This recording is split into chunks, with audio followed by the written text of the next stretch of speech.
早上一来，先把屋顶修一下。经过下雨观察，还有几处渗漏，再和点水泥浆填堵一下。小孔、砂岩裂纹等都有可能造成渗漏的，这都是当时干活不仔细、太急躁造成的。毕竟屋顶施工姿势很难，拿手脚很累的，容易干活沉不住气，然后就出现失误了。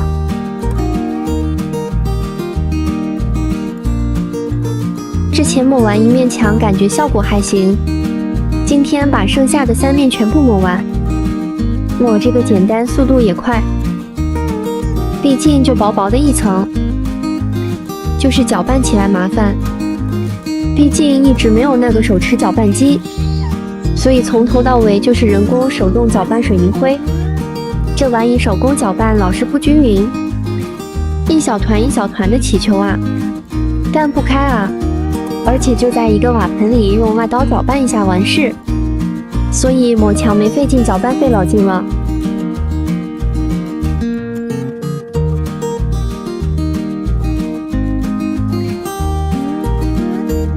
这样抹一遍，看着水泥接缝渐渐消失，强迫症就感觉很舒服，看着还是挺解压的吧？那就继续看我视频解压吧。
耗时1个多星期的抹墙工序终于完工了，前前后后整整抹了4遍工啊！虽然为了省料没抹平，但是效果还是挺不错的，满满的成就感油然而生，就没有白费的功夫啊！等干了之后再看看，别样的美了，你们觉得怎么样呢？好看点赞，呵呵。墙面抹完了，我就又开始对地面动手了。这个地下室入口属于地面的一部分吧，所以得先把这入口给做好了。我觉得可以不用弄得多好，怎么也得规整点吧。我准备用砖垒一下，用水泥浆灌一下，靠里墙的地方垒不了砖，就用木板做个挡板，灌些混凝土。以后木板也不拆了，当个墙围。其他3面能用砖的就垒一下砖。我们这里缺砖，这些砖是我把一个老炉子给拆了，继续废物利用一下。我留的这个入口可能偏小一点，瘦的能下来，胖的基本不可能了。但是没办法，主要是几根大梁给限制住入口的大小了，不能再往大了设置，砖垒个2、3层就行。上面我设计了个木框架放置，得预留一下尺寸。里墙灌装混凝土，用的粗砂石子和水泥混合的，顺便把墙上的几个大窟窿给填了，这样肯定很结实了。等以后我再制作一个梯子就完美了。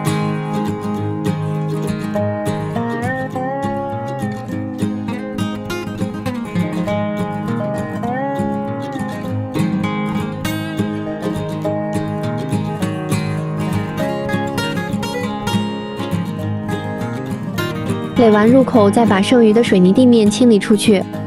原本打算留着老的水泥地面呢，可后来发现水泥地下出现很多的空鼓，这也用不了多久就会裂纹破损，所以就干脆1不做2不休，直接全掀了，重新打制地面。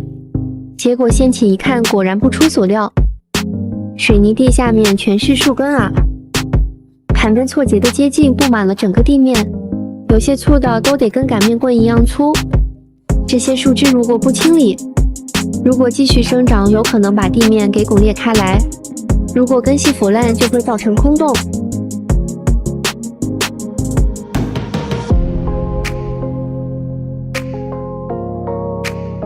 先做2个入口的木框，一个是地下室的入口，一个是地熏的入口。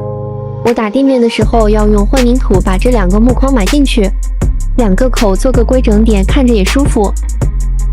选用的木头不知道看出来没，是老爸给拆的一张不用的棕榈床的床框，床框的宽厚尺寸都是固定的，那我也就用这尺寸，这又是免费的，不花钱的。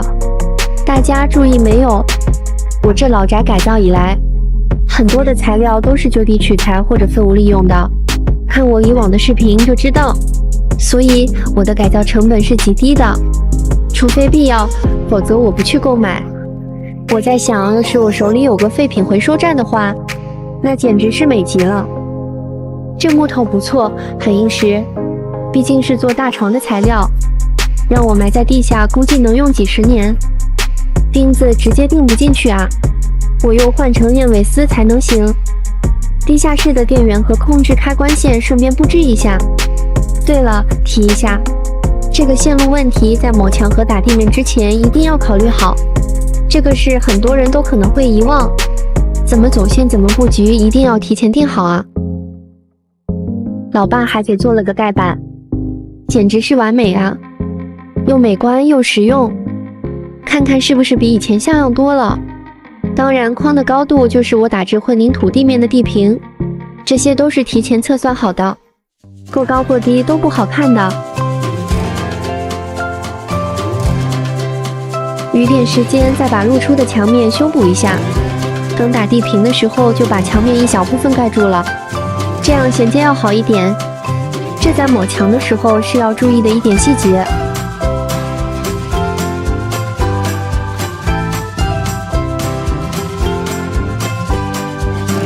今天兄弟又来帮忙，我给他安排的把地面铺垫一下，纯纯的体力活。看这么壮的身体，得让他减减肥。而我继续技术流，昨天抹了1遍剩余的墙根，今天要再抹2遍，因为要跟上面的一致。蹲着抹墙根也很累啊，一会功夫就腿麻了。现在的地面坑坑洼洼的不平，有些地方还有些低。我是准备打至40公分的混凝土，所以得垫得差不多啊。用激光水平仪测测，反正哪里低就垫哪里。打至地平是大事，就像屋顶和墙面一样，一定要做好充足的前期准备工作。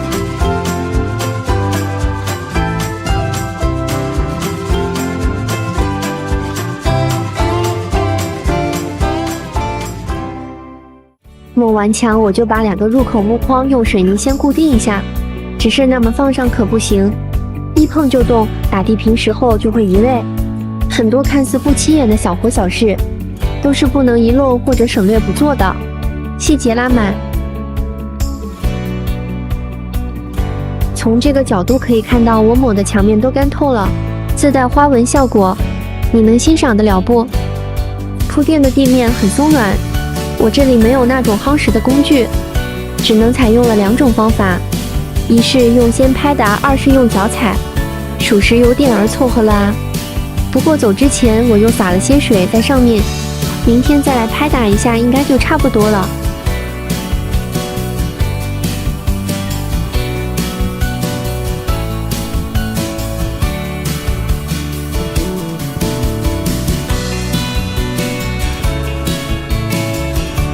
地平还稍微差一点，我再来塌几筐土就行了，主要是靠墙的部位，另外就是再次拍打实在一点。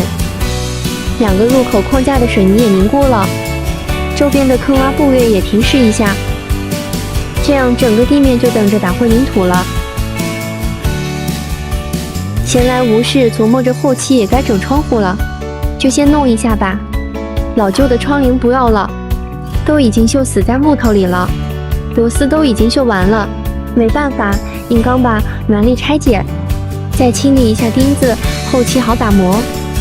山墙上的这面窗户都已经腐烂掉了，看了看窗框可能还行，思来想去的，决定自己不换铝合金窗了，还是安装木质窗户吧，保留下窗框，先打磨一下。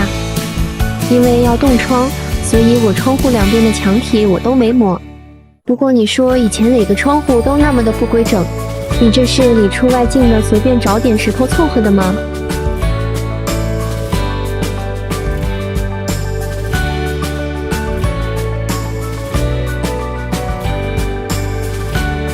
这个前墙的窗户保存还算完整，不过设计不合理，只有最中间的那扇能打开，通风不好，我看着密封性也不好，打算干脆也换了吧。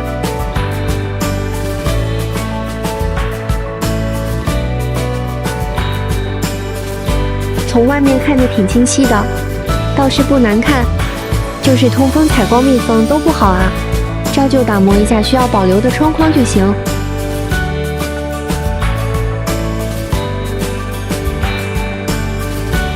那时候缺各种水果吃，山里的各种野果都是美味，现在吃啥啥不香了。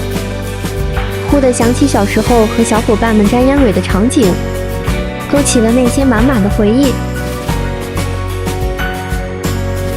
后墙上的这个地方以前是个墙橱，现在我还是把它留了下来，准备做个木架子，放点书籍摆件什么的。四周加背部都是整块的石板，只用水泥把缝隙填补一下，露着石板感觉别有风味。和之前对比一下看看吧。余点时间再把窗户两边剩下的墙面磨一下吧。之前留下是想着要换窗，现在决定不换铝合金窗了，留下窗框继续用。我准备以后自己学做木质窗户换上，虽然难度又加大了，但是一不小心我又省钱了。对，我是为了锻炼自己。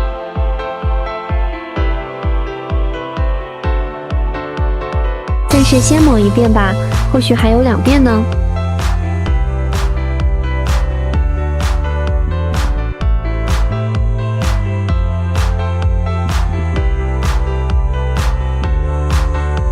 今天开始正式打制地坪，前期准备工作已经很充分了。今天我又把老爸老妈喊来了，没想到还碰上二弟来老家。好吧，算你倒霉，抓壮丁吧。二弟很能干，还多亏了这个壮丁呢。二叔也恰巧上来帮了会忙。今天是个大工程啊，人气很旺。地面我准备先打一层混凝土，水泥沙子石子的比例是1:2:2。打制的厚度是3到4公分，当然没有啥机械设备，各个工序全靠人工手动。壁墩一是搅拌的不均匀，壁墩二是我抹的不平整，凑合着吧。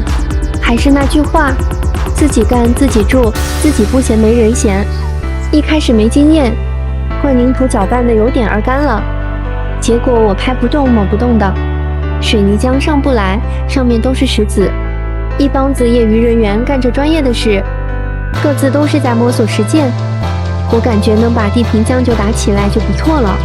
幸亏屋子不大，也就20平吧。这个打地坪也跟盖房顶抹墙面一样，都是我的第一次。我感觉我纯粹是拿这间屋子练手了。要是以后再搞一间房子，保准比这间要好得多。看到那些露着的石子了吗？说出来不怕笑话，等水泥凝固了之后，随便用手捡石子都捡了一盆，好多石子都没凝固住啊，搞笑了。后来分析原因有3，一是搅拌的不均匀，还有点干；二是石子是不是加多了，水泥沙子少了；三是我没有完全把水泥浆拍打上来。有知道出问题的原因的吗？麻烦再指导我一下啊。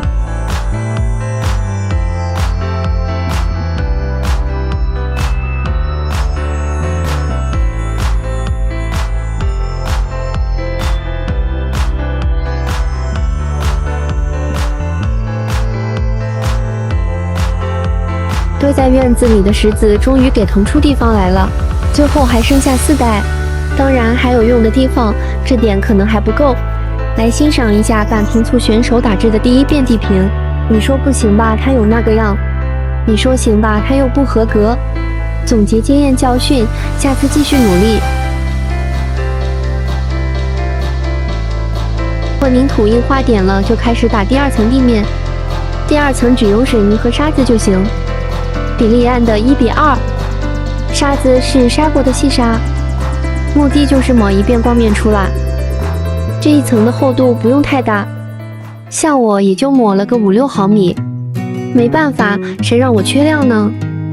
说实话，这玩意看着容易，自己抹就不是那么回事了。反正就是各种抹不平、抹不光啊。抹灰也是需要技术的，我也是第一次弄这玩意，感觉是交了学费锻炼了一下。有经验的朋友可以教我一下抹灰技巧。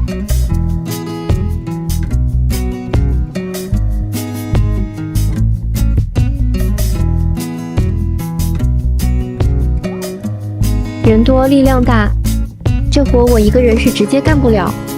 就这样完事还感觉累趴了一样，都是纯纯的体力活啊，没个好体力直接不能深招啊。从侧面来说，我个人的身体素质还是不错的，各种重体力活我是都能拿捏得过来，好吗？眼尖的发现没有，抢镜的无处不在啊。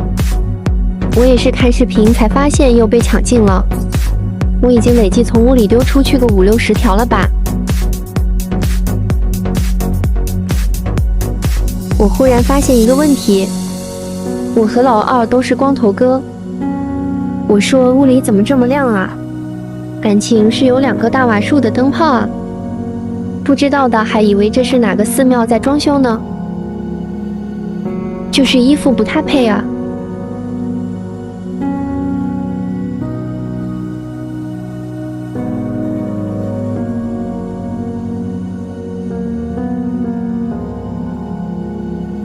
搅拌水泥砂浆没地方活，就全指望那一块小板了，所以每次都合一点点，麻烦得很。没有搅拌机，只能人工和灰。老爸就挑起了这个重担，一个人不停的和灰都供不上我们俩抹灰，没有趁手的工具确实干活不效率。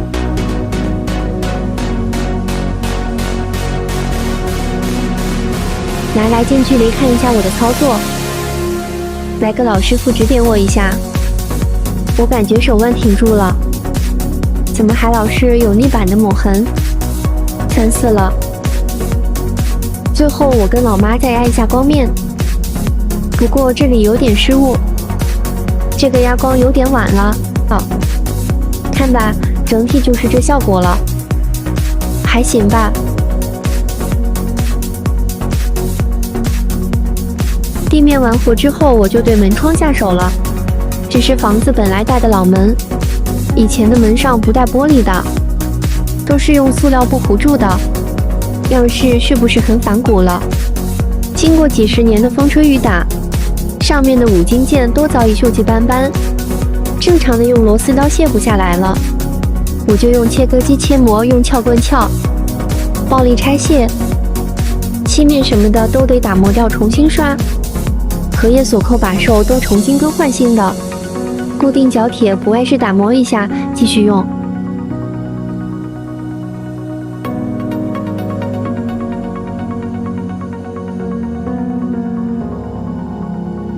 就是暴力拆解也费了老鼻子似了，有些钉子直接搞不动啊，铁和木融合为一体了。反正我是各种工具齐上阵。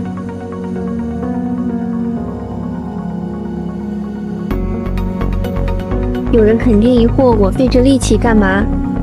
我这不是要旧物翻新继续用吗？铝合金铝塑窗它不香吗？原因有2，一是价格问题，一门2窗下来的2、3千；2是美观问题，我觉得还是老门更配石头房。当然，重点是美观问题，价格问题我在乎吗？晒得受不了了，撑起我红艳艳的遮阳伞来。这就安逸的多了。打磨这玩意粉尘太厉害，口罩帽子是标配。虽然我是个大光头，我也不想再加层粉面。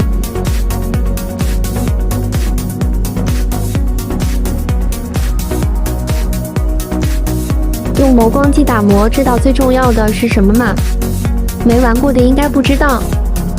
安全，最重要的是安全。每年因磨光机受伤的人也挺多的。操作这玩意必须挺住手腕，双手握紧。我这个世界的是一个老款，新款的都有侧手握把的。我因为要平磨，就把护罩给拆了。按理说有防护罩才安全，但后来我感觉很碍事，就给拆了。就这样一些角角旮旯还打磨不到呢，死角得用砂纸打磨一下了。就这样吧。先调制点原子灰，把木门修补一下。这东西我们也用过，就是看视频别人用这个修补木头，我就从网上买了瓶，10几块钱就一小瓶，量不算多，感觉不能修补大的缝隙和窟窿，随便磨磨就没了。大的窟窿和缝隙还得想其他办法填补。后来查来查去，有2种修补方法，一是用合适的木块或木条抹胶填补。2是用聚墨粉滴502胶水连接，这2种方法都能有效修补大缝隙、大窟窿。看我发现了什么？一只在顶撞这样伞的蝴蝶。你说你往下飞飞，不就出去了吗？它非得往上飞去顶撞伞布，撞的伞布啪啪响，吸引了我的注意。不管你了，撞一会估计就能出去了。我计划先把外山墙上的破窗户给换了，因为实在太烂了，螺丝也都锈蚀了，直接拆不动，少不了暴力拆解。这个窗户外面离地面挺高的，得有4米多吧，而且外面是个斜坡路，架不上梯子，只能从屋内施工。这窗框左右上都能用，就这个下框腐朽了，得换。原打算修补的，结果越挖越烂。没有修复价值了，直接换一根。因为我手头上没有合适的方木，就只能找一根差不多的凑合一下了，其他那3根就不全换了。再者说，这个框是镶嵌到石头墙体里面的，我如果全拆了，可就不容易安回去了。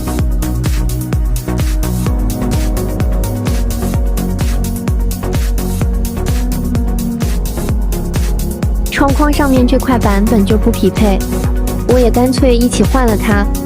搁以前这是真能凑合上。天正式开启我的木匠生涯，做2扇对开木窗，用的方木料是老爸给拆了一张老式棕床的床头柜，一看就知道上面还挂着大漆呢。先量好尺寸下料，做竖着的那4根竖梁，我准备采用榫卯结构。放置玻璃处要开槽的，做木工应该是要有个平整的台面的，可我没有，就在地面和这个破凳子上制作，所以我感觉平整度和直角度可能都难保证。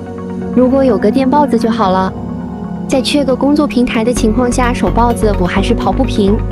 就这些工具还都是借的呢，就一个钢卷尺是我自己的。对了，后来我又买了个凿子。我就是在这么简陋的环境下学做木工活的，真的是缺衣少粮啊！想办法用仅有的工具来做吧，真的很伤脑筋啊。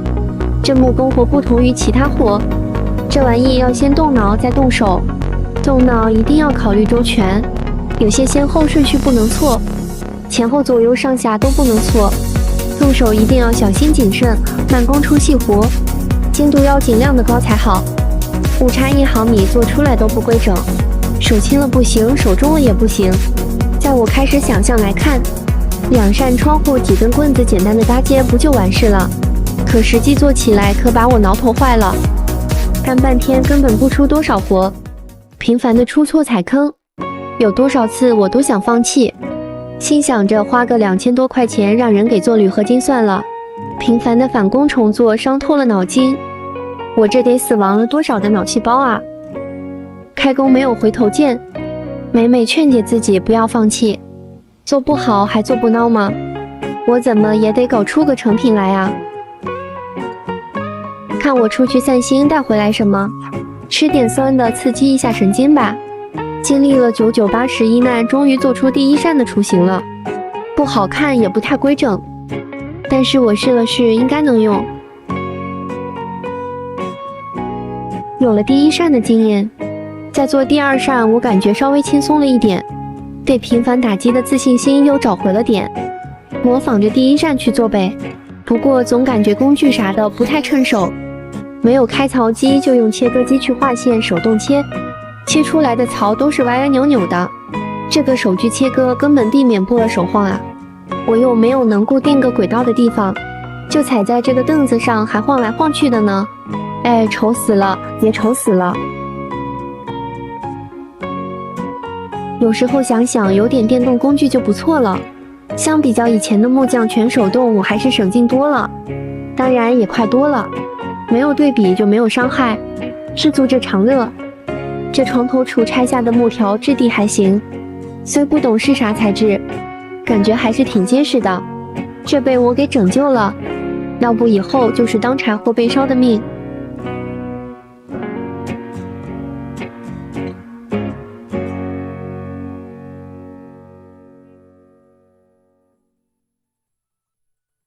最后来安装一下试试看，行吧，不完美但能凑合。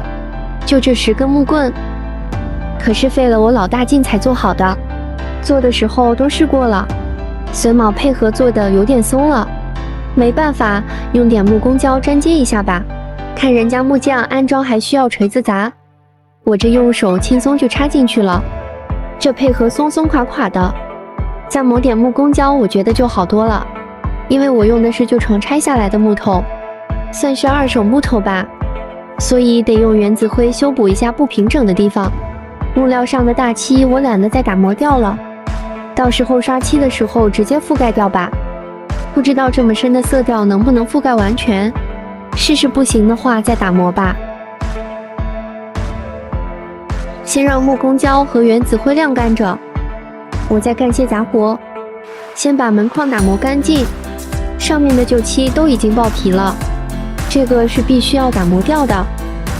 门框跟窗框一样，都是嵌入到石头墙体里面的，说实话还是留下合适，再做新框体就会嵌入不进去了。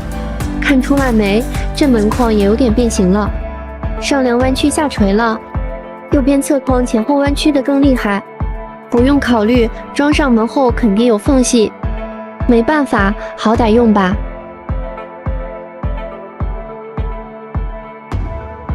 这个窗台一开始是打算保留的，因为现在我又有了新的想法，干脆就砸了吧。下面是一整块大石头做窗台，等木工胶和原子灰硬化的差不多了，为了结实耐用，我又增加了道保险，4个角安装上 L 型角铁，虽然不太好看，但是实用就行。这下可彻底结实了。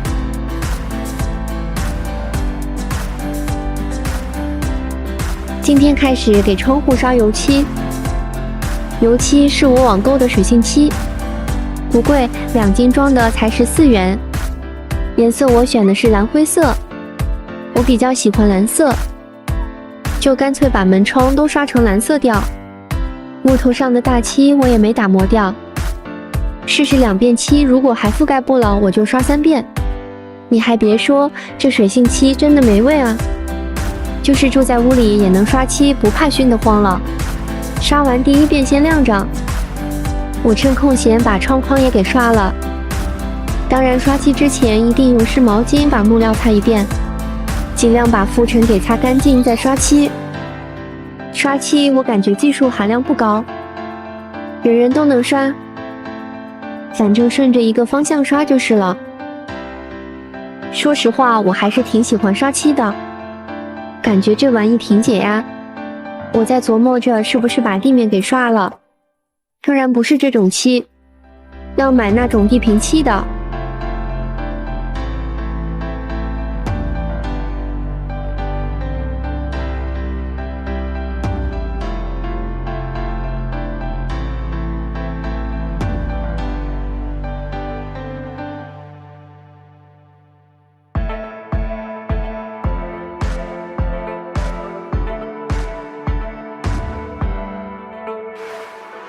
该是比以前的油性漆要用得多吧？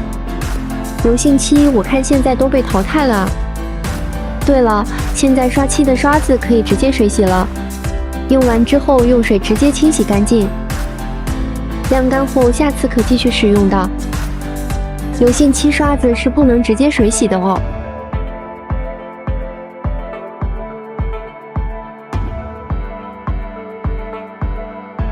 从老泰山的院子里搞到3块大理石板，直接裁出尺寸拉了回来。2个窗台和墙橱台都各铺1块，这可是好东西啊！我原本是想直接抹水泥的，现在档次直接升级了啊！又平又好看又好打理，我看我得多去各家转转，看到谁家有不需要的东西，而我刚好能用得上，直接拉走完事。话说谁家还有闲置不用的，说一声啊！啥也不嫌，啥也需要啊！既然用搅拌水泥浆安装大理石了，我就决定干脆把窗户2边的墙面都给抹了吧。以前的窗子让匠人给盖的，这个随意也是没谁了，就没有一道是直的。石头垒的那么随意，里出外进的。好吧，我也没法找平了，直接随波逐流吧。从这个角度看的尤为明显。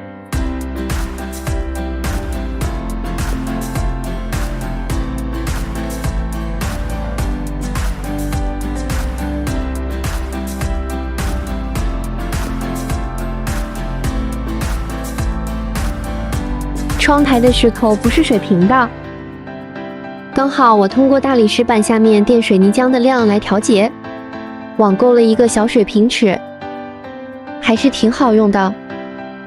其实我也有想过直接露出石板来当窗台，原生态纯天然的感觉。不过想想石头表面坑坑洼洼的，容易积尘，不好打理，我就放弃原生设计了。前墙这个窗台的大理石在车上时候震断了，反正是白嫖的，我干脆直接拼接继续用。中间的细缝也不是很明显，反正怎么着也比之前的水泥窗台好吧。最后再用水泥浆刮1层，这样就跟整个墙体差不多了。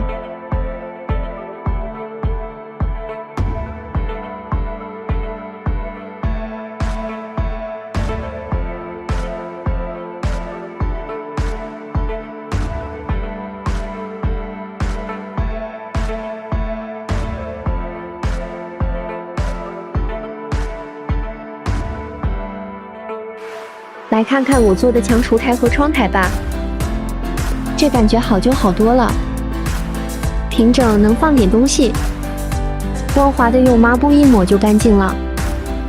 这白嫖的大理石是真的香啊！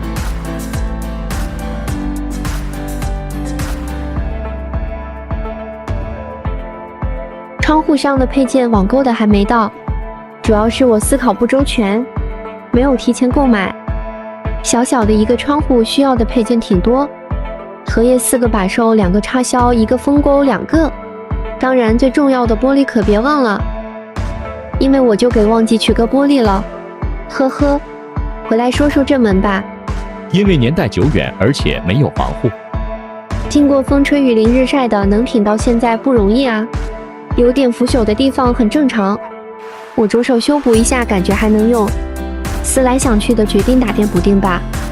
虽然不好看了，但实用啊。找了点拆下的床头厨板，结果还不如门上的结实。没有别的板材了，将就着用吧。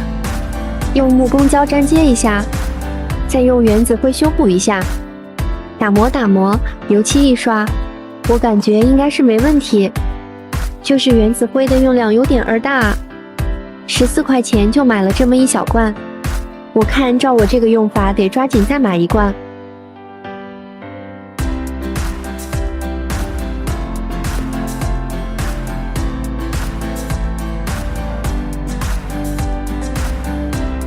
原子灰凝固了，打磨一下，抛光了，刷上油漆，就看不出来原子灰修补痕迹了。当然，有些地方也是修补的不好，一眼就能看得出来。然后用湿毛巾把粉尘擦拭干净，等着晾干刷漆吧。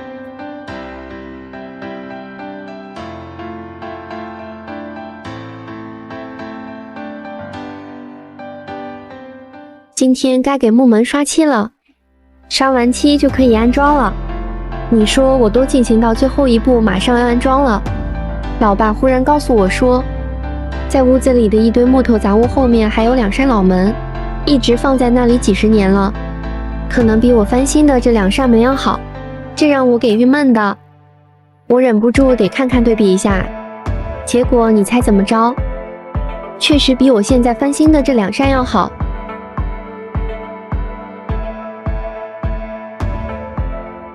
让我来清理一下看看，这2扇能镶玻璃，没怎么出过力，没腐朽的地方，玻璃都是完好的。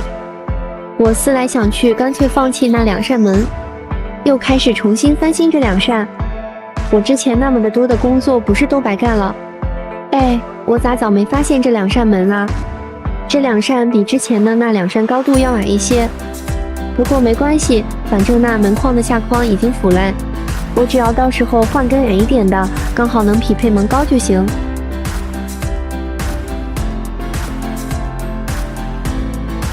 这门的5金件都锈蚀了，得全换。玻璃也不行了，拆了全换。用原子灰修补一下，再重新刷遍油漆就行了。玻璃也不太好拆呀，以前用的油泥感觉挺结实的，结果我8块玻璃就拆烂了4块。不过无所谓了，反正也没打算用。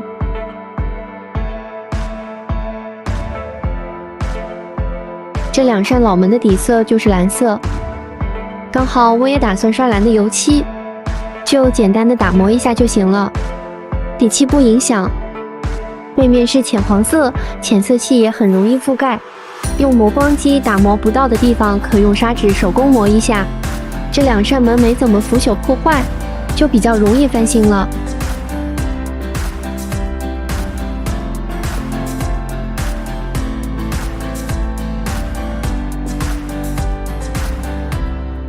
先把门框修复一下，门框已经弯曲变形了，但是我看了看还能凑合着用，我不打算换了，因为门框也是嵌入到石头墙里面的，拆下来换新的，我可就没法再嵌进去了，将就着用吧，估计到时候就是有些缝隙。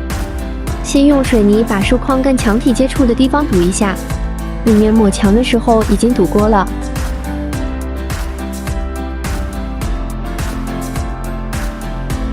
这个门框下梁已经腐朽了，不修复了，直接换一根吧。从别处找了一根废框，结果尺寸果然不合适，高度不够，用水泥砂浆垫起来，宽度太宽就锯一刀。你看这不就弄上了？这里一定要注意，就是它的高度是根据咱翻新的门的高度来定的，你得匹配呀，是不是？用水泥固定住不放心，两边再用角铁跟竖框固定在一起，这样就很结实了。这个地方我也换了块板，原先的尺寸不行，四处漏风。我新做的这个板就很贴合石头了。当然，为了嵌入到石墙里，我还是1分为2安装，中间用角铁固定了。最后用密封胶和玻璃胶把门窗上缝隙都给封一下，窗框门框就都没什么问题了。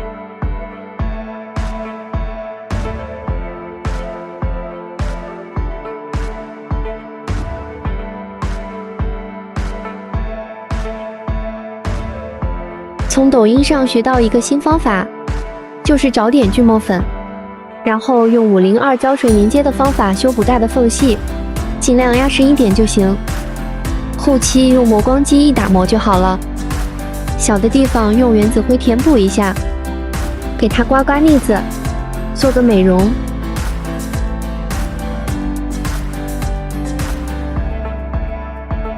门框跟门的配合出现了误差，不大，也就2-3个毫米，把门的高度稍微修一下就行。这个过程就是实时修的过程。另外一个原因就是门框有点弯曲导致的，最好是一点点的去修，别过了，过了缝隙可就大了。等木屑胶和原子灰都干透了，再用磨光机来抛光一下，然后清洗擦拭一下晾干，等着刷漆就行了。刷漆过程是挺解压的，拿着一把小刷子顺着一个方向刷就是了，尽量刷得均匀一些。当然第一遍怎么也不会完全覆盖住，根据情况2到3遍即可。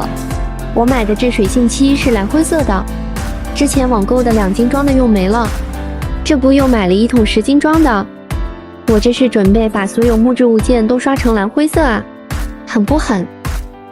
门框也顺带刷一下，颜色直接统一起来，不乱。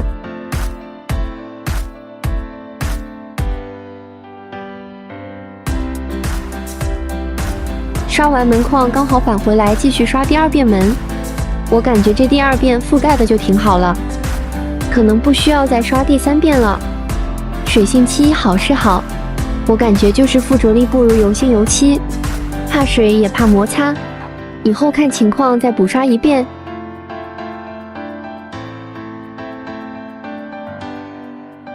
今天老妈有空又来了，那我就先不做门窗。想了一下，就还是继续玩水泥砂浆吧。老妈给我当小工和水泥地东西，我则当泥瓦匠，把瓦片下面和里山墙处理一下。处理这个地方有些别扭，主要就是没有地方站立施工，这不就借了个梯子，一点一点的磨着干活。不过院子里没有整理，数个梯子都没地方放置，我只能慢慢的挪动，然后用石头去垫。当然，我这样放的结果是梯子是不稳定的，老是晃啊，我站上面都不敢乱动，感觉站在梯子上就跟玩杂技一样。说实话，这点活不多，可是老费劲了，大部分时间都浪费在上梯下梯挪梯上了，姿势不对，干活都不爽啊。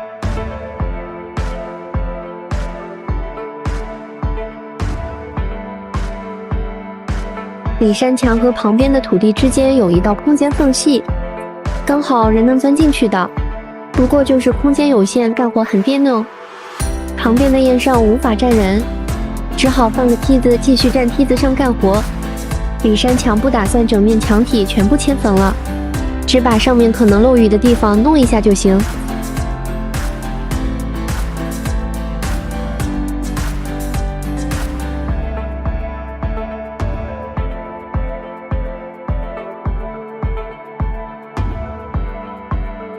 风有点大，太冷了，套上个外套继续干。这个角度能清楚地看到我干的效果，就是这样，只搞搞上部就行了，反正这里面平时也看不到，只要不漏雨，好不好看的无所谓了。旁边就是一块田，可以种点水果蔬菜之类的。这下面地也不平，站在梯子上继续晃悠，边干活还得边控制自己的身体，累得很啊。赶快干吧！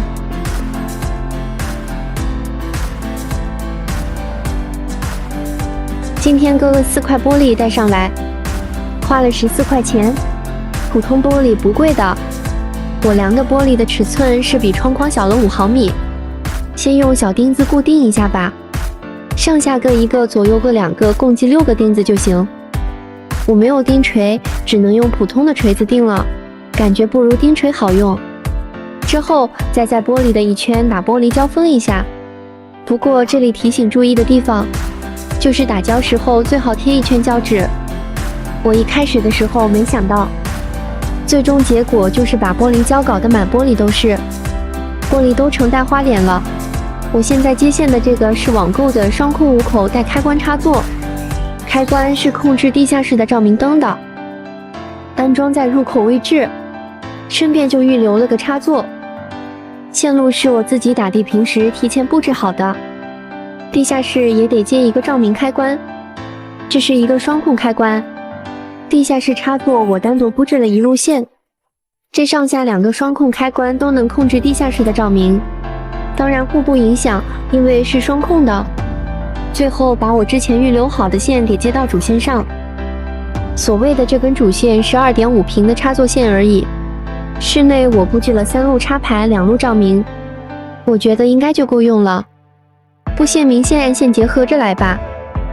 这个之前我也没提前去设计，都是纯属想到哪干到哪，率性而为啊，实用为主。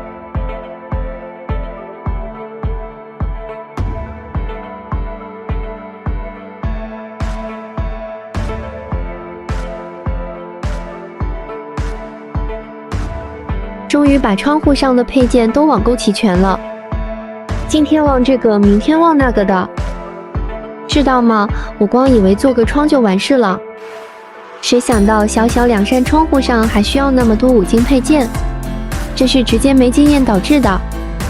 说一说我用到的5金配件吧：可拆卸荷叶4个，窗把手2个，分钩2个，插销1个。对了，还有之前用上的固定角铁8个。这个窗子外面很高，考虑到后期纱窗不易安装，我就设计的把窗外开，后期在里面轻松安装一个纱窗。怎么样，还行吧？这可是我的木工处女作啊！手绣虽然不太完美，有些这样那样的缺点，但我自己还是挺满意的。毕竟这是在我无师自通的条件下摸索做出来的，中间走了不少的弯路，犯了不少的错误，等做下一个窗户的时候一定得改正。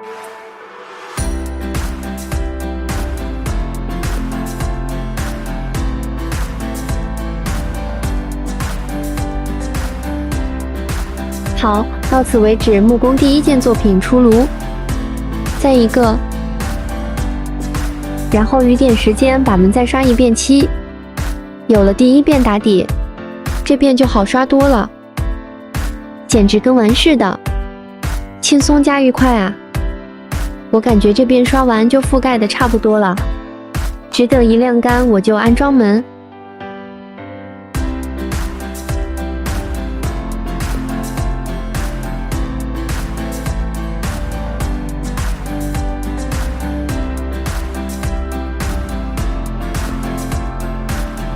刷完门先晾着，我一检查发现窗户上还少点东西，就是再安个挡条吧，这个简单。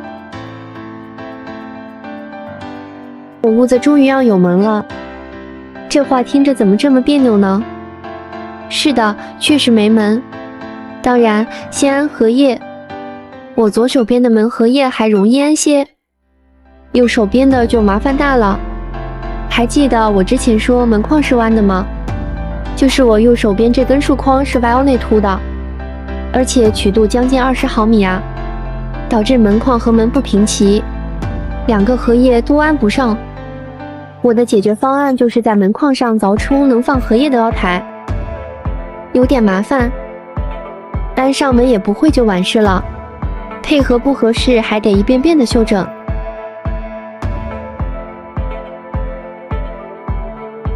然后再把5金件安装上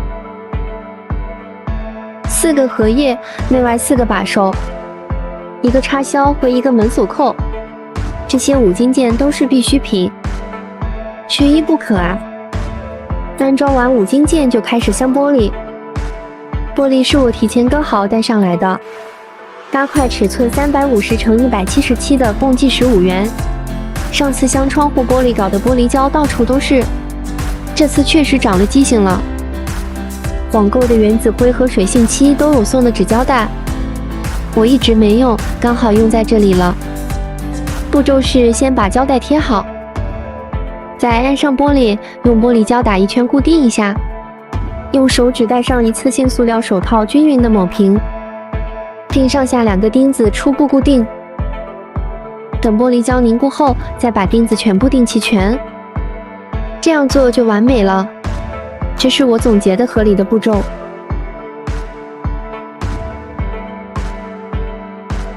贴的这些纸胶带都是一次性的，打完1圈玻璃胶接着撕掉就行。另外，玻璃胶一定要均匀的打，我也是慢慢的才掌握的。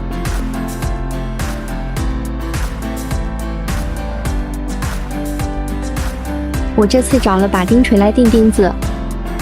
上次用那把普通的锤子太难钉了，而且我还想了个办法，钉钉子的时候垫到玻璃上一小块塑料薄刮板，这样可以有效的保护玻璃。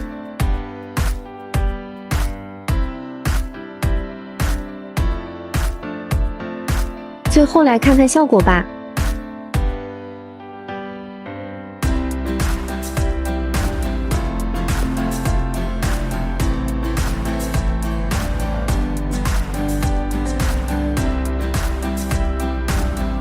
怎么样？怎么样？给个评价吧。你喜欢吗？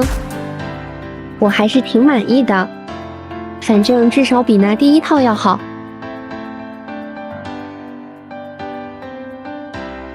地下室有个小窗口，啥也没有，我就准备做个窗子安上去。不过想了想，那个口暂时先不安窗，让敞口它通风晾一冬天吧。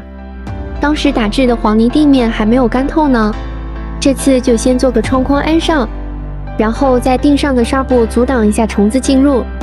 这就拆个老旧纱窗，用这些个没用的木头做就行。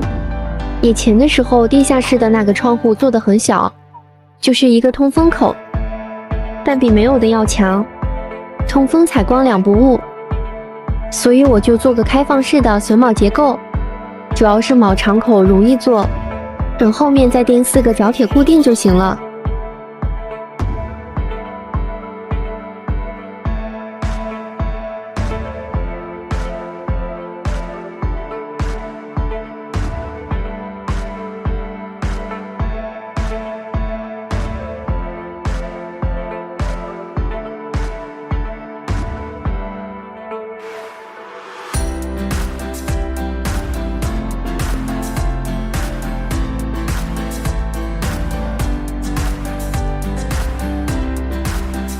组合起来刷个漆亮亮，我再去把那个通风口处理一下，主要那个口四周都是不平整的石板，考虑再三决定就用水泥填缝固定一下吧，想打孔连个钻机都放不进去，好在这里也不需要太结实的固定，窗框四周一填水泥就能固定个差不多，然后我顺便也把四周的裸露石块用水泥给抹了，其实本想露着好看来，但是看了看也不怎么好看，干脆用水泥抹平整，还能放点东西，当然也容易打扫了。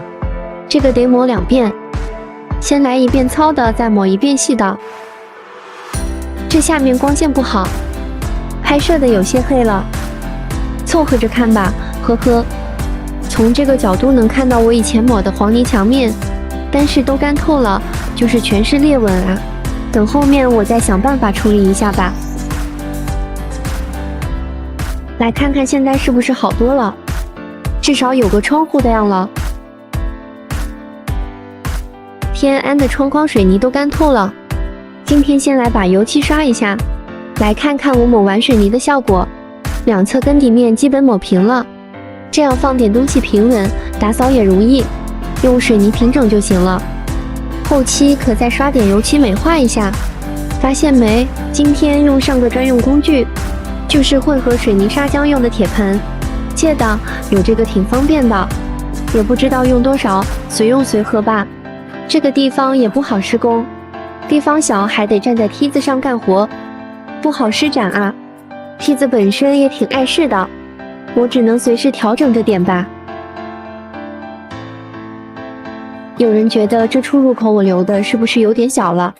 对，是挺小的，但没办法，屋子本就才20平，而且下面的主梁给限制住了，留大了不合适，这就限制住了胖人的出入了，所以想下来得保持住好身材。对了，这个口尺寸是600乘800的，再小就不行了哦。地下室的黄泥墙面早些抹的都干透了，就是园门口这里是后来抹的还没干，感觉露着黄泥确实不好看，而且还是蛮强的裂纹。我琢磨了一下，还是决定用水泥浆薄薄的抹一层吧。之前做了点实验，感觉抹一层水泥浆效果还行。先用笤帚打扫一下浮尘，因为是黄泥面也就不用水打湿了，直接抹吧。黄泥吸水厉害，前面刚抹完，后面接着就干了，不过倒也挺好抹的。反正就跟刮腻子一样，薄薄的刮一层上去。这层水泥浆面凝固成一个整体后，也起到加固墙面的作用。当然，主要的是美观和干净，不会蹭一身的土了。水泥面也比黄泥面显得高端一些吧。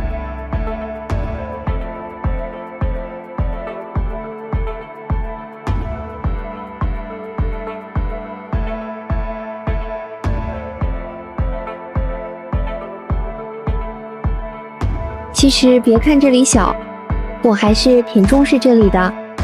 夏季这里啃上面也凉快得多，安个躺椅往这里一躺，悠哉悠哉的喝个小茶，睡个小觉，舒服得很。那或者说安个桌子打个牌也是不错。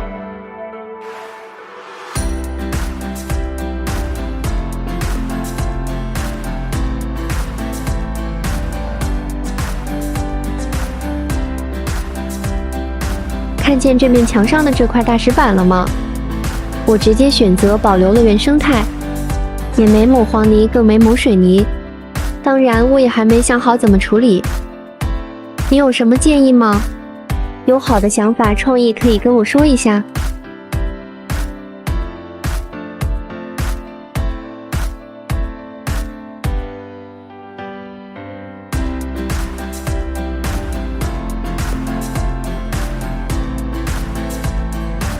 今天就先抹这么多吧，看看是不是比黄泥好多了。就剩下了这一面干墙了。今天哥上来帮忙，我俩一会功夫就能抹完。至于还没干透的那些，就等以后再抹吧。虽然没全部抹完，但是最后感觉整体效果还是不错的。当然，就没有平的地方。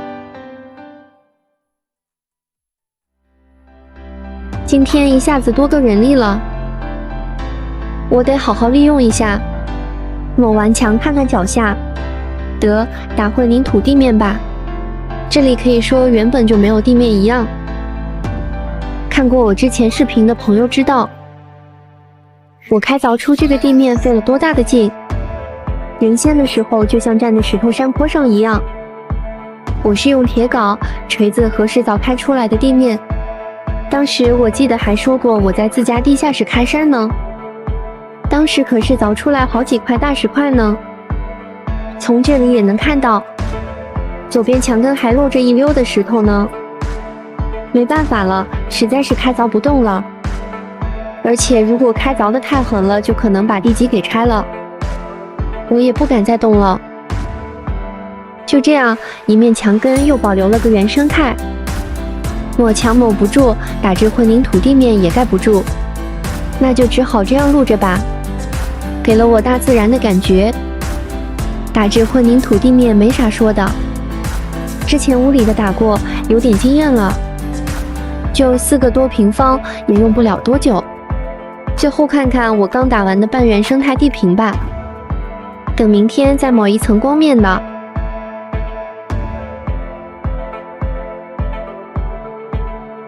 因为是地下室嘛，过了一晚，地面虽然硬化了，但还没干。我也不用洒水了，直接再抹一层光面。水泥和沙子的比例是1:2，这样我觉得就可以了。地面也没找平，纯属跟着感觉走了，薄薄的抹一层光面就行了。都成原生态了，还要啥自行车啊？就这样也比以前强100倍吧。我都想在以前的时候，奶奶是怎么在这山坡上摊煎饼的？当时建这个的时候，为什么就不整出个平面来呢？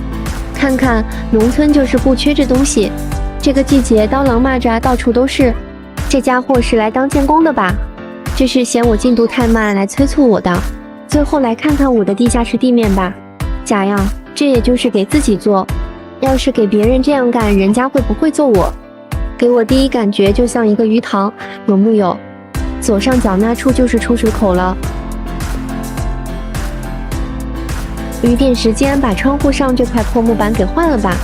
外栅墙窗和房门上的我都已经换过了，不是不好看，主要是原先的都不合缝，都露着那么大的缝隙，怎么堵啊？要是把门窗框全都换掉的话，那这板就不会再设计上了。门窗框直接到顶，它不香吗？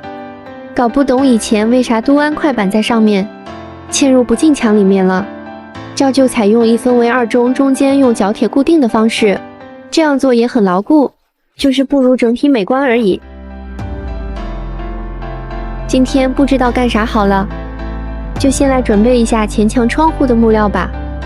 先量了一下我要做的窗户的尺寸，然后感觉尺寸找木料，结果一堆烂木料里找不出几个能用的来。后来在棚子里看到这几扇破纱窗，还能凑合着用，就把这几扇破纱窗给拆了吧。这些纱窗也不知道哪个年代做的，用的木料竟然都是些枕木，都是被油泡过处理过的，木质不好，还很大的油味。优点是不腐烂不招虫，我也没别的木头可用了，这个时候也不闲了，用吧。上面的这些个毛孔等用小枫木一一填色吧。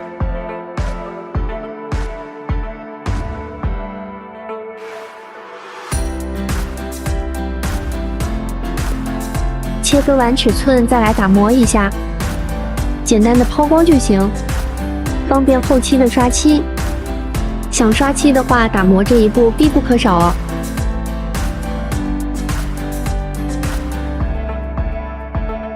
看我搞的这个木工桌咋样？之前一直没有操作台，实在受不了了就翻出来张老桌，放张硬板还挺好用的。仔仔细细的画线，这一步一定要认真，要考虑周全啊。我在这里又犯错了，此事后面再说。生手啊，不长记性。总感觉已经做过2扇窗户了，大意了。提醒朋友们，干一些技术活一定要考虑周全，步骤不能颠倒，细节决定成败啊。趁着天气好，把前墙墙缝嵌一下，好把剩下的水泥用，不能留着水泥过冬过年吧。现在都有点结块了。现在院子还没整理，这堆石头有些碍事，能嵌多少算多少吧。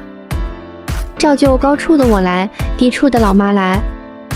嵌墙缝1是为了防漏与防虫子，2是为了美观。当然，因为咱不是专业的，只能做到第一点，美观方面就欠缺点了。老妈说的，如果不为了省料的话，倒也能嵌得规整。一省料就坏了，抹的水泥少了，形状出不来，效果也就打折扣了。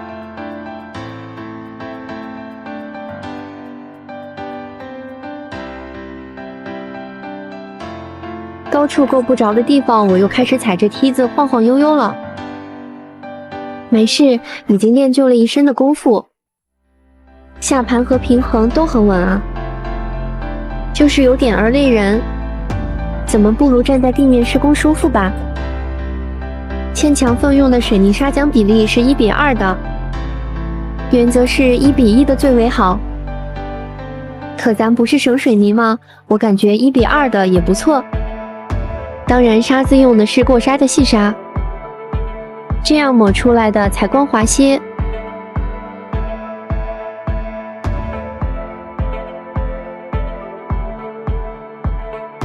墙体上照旧有些大的缝隙和窟窿，采用老方法，填黄泥堵石块，然后再用水泥铆，就能省很多的浆料。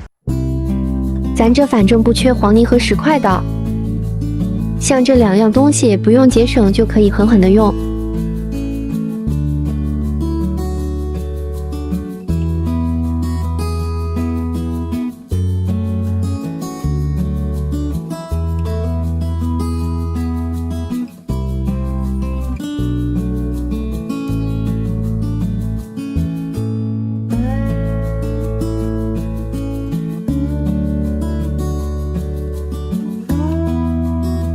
嵌墙缝我看到别人有几种磨法，我选用的是传统的老式方法，先用泥板沿着墙缝抹2指宽，随后用铅刀压上一道痕迹，就像给砖缝嵌缝一样。还有一种现在挺流行的方法，也挺好看的，就是先厚厚的抹上一层水泥砂浆，再用泥板压光出来，最后用泥板把光面两边的毛边剔除掉，弄得横平竖直的，也挺美观的。当然，网上还有其他方法，我这是最省料的方法。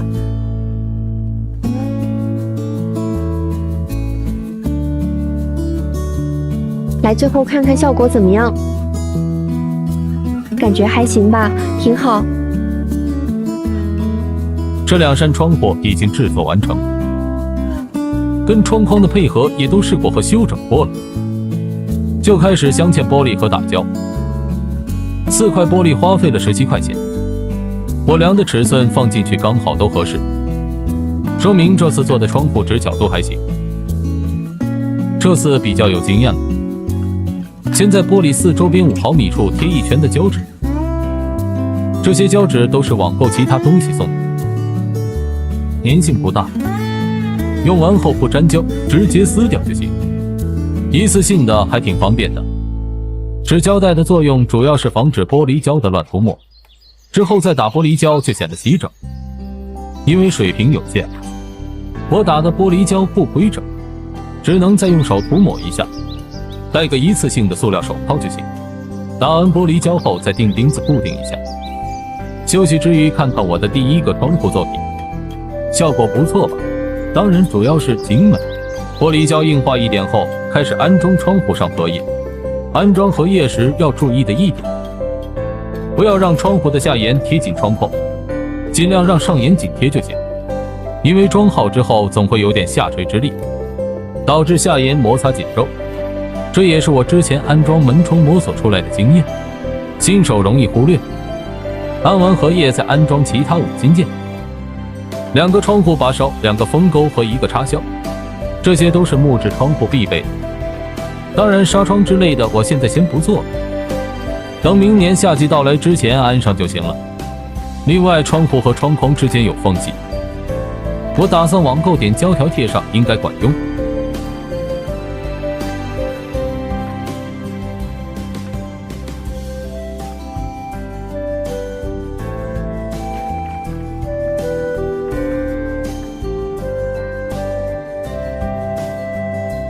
完工了，来看看效果吧。这可是我正儿八经的第2个木工作品了，我个人感觉比第1个作品还是有所提高的。你们喜欢这个窗户？反正比原来的旧窗是好多了，通风好，采光好。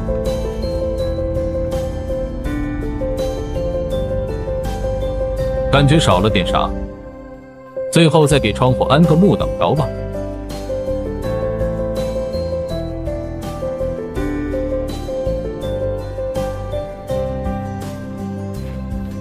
院墙上面这棵榆树，我忍它好久了。5月份的时候，老爸把主干弄死了，谁成想这么顽强，一个夏天又从根部发出好多的分支。我一直没顾得上搞它，今天兴致来了，非得给它理个光头不可。当然，树根在墙体里面我是搞不出来了，但我剃光头的经验丰富啊，就是它长的这个位置操作有点困难。罢了，树上梯子开根。我是剪子，手锯砍刀齐上阵啊！先把才长出来的分支给清理干净。槐树满身都是刺，我这小心翼翼的都中招了好几次。到后来我都是先去刺再砍枝。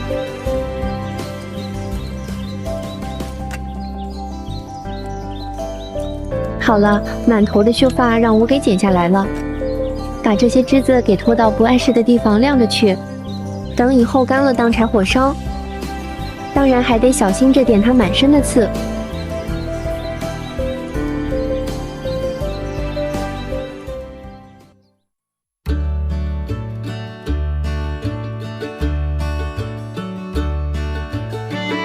不是清爽多了，反正我是一直觉得光头挺清爽的。下面再顺便处理这个院上的这个榆树，这棵榆树跟那槐树一样，都是从院中冒出来的。两者都生长了10几年了吧，可惜你们长的不是地方啊！如果任其生长，可能会把砚给挤塌了。它们的存在就是风险。现在知道我为啥跟这2棵树过不去了吧？并不是因为我是光头就非给他俩剃光头，我没这癖好。顺便我把这一路上的杂草都给清理了一下，是不是感觉又清爽多了啊？这棵榆树根也挖不出来，光给它剃头吧。照旧最后把那些树枝拖到一旁晒着去。最后来看看我的剃头技术吧，你就说清不清爽吧，而且还非常的亮堂呢。看看这个树疙瘩就知道我费了多大的劲了，不过效果是明显的，感觉好极了。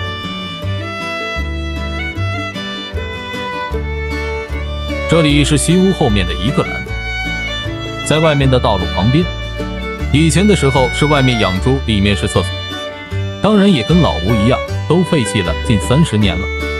周围的石头墙体都坍塌下了1米来高，想上个厕所反正是挡不住光的。我这一夏天也没用过啊，闲来无事，我感觉建个厕所也得提上日程表了，明年夏天得用上了。别的不提，先垒墙吧。说实话，这个垒石头墙可是技术活，我从来没干过这活，没吃过猪肉，还没见过猪跑呢。我就开始无师自通地干了起来。后来我发现，这垒石头墙不仅仅是技术活，还是妥妥的体力活啊！一个人上蹿下跳的找石头、搬石头、放石头。问题是小石头不好垒，大石头不好搬呢。有的石头甚至感觉都能重达110斤，这让我想起了电视上的大力士比赛。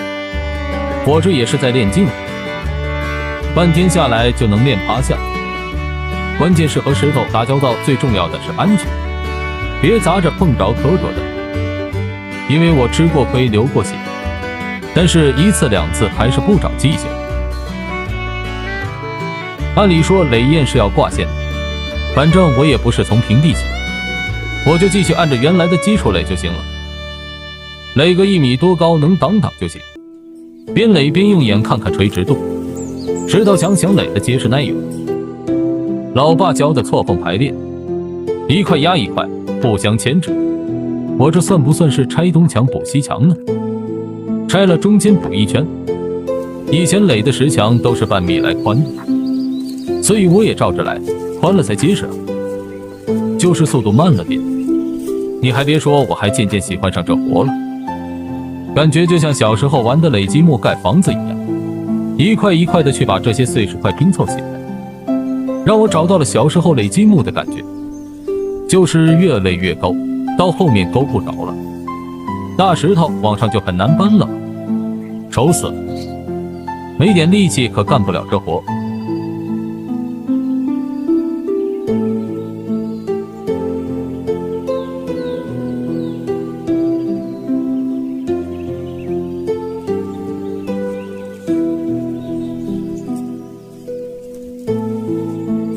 来看看今天的成就，不算整齐，当然也是因为没啥好石头的原因吧。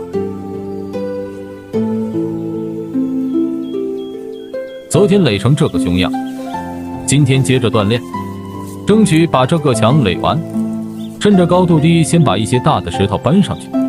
石头都是不规整的，垒起来远不如积木好垒啊，什么形状什么大小都有。我都在想，我不能垒得太高了，太高了有危险。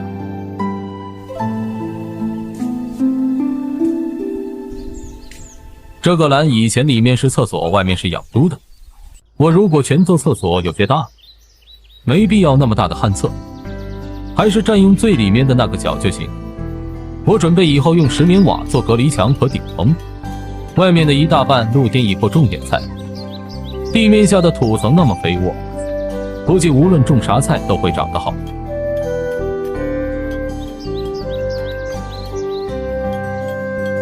垒个1.7米多就够了，又不用全封闭起来。以后把顶棚和挡墙都做好了再垒垒看，在里面不觉得高，在外面可是已经很高了，再垒我的高度也够不到。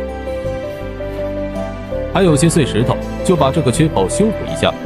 虽说种菜的话不需要垒墙那么高，但这些碎石块也没地方丢啊，物尽其用，把墙垒平齐了也好看些。只不过碎石块垒的墙体有些杂乱罢了。这边外面离路的高度要矮一些，所以就可以去外面也修整一下。而那个角外面离地得3-4米高了，里面够不着了，外面更不行。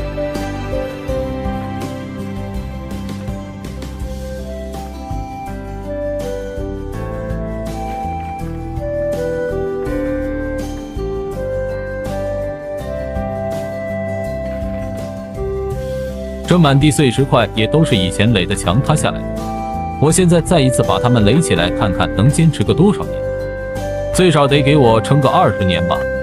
我虽然技术不行，但我垒得认真啊。不吹牛的说，我感觉我垒的都比以前的匠人垒得好。看看之前的人垒得太不仔细了，我都相不中。好了，照旧最后看一下我今天的成就。乍一看跟以前的完美结合没啥两样，当然结实度也没问题。自此我又解锁了一项新技能，感觉不错啊。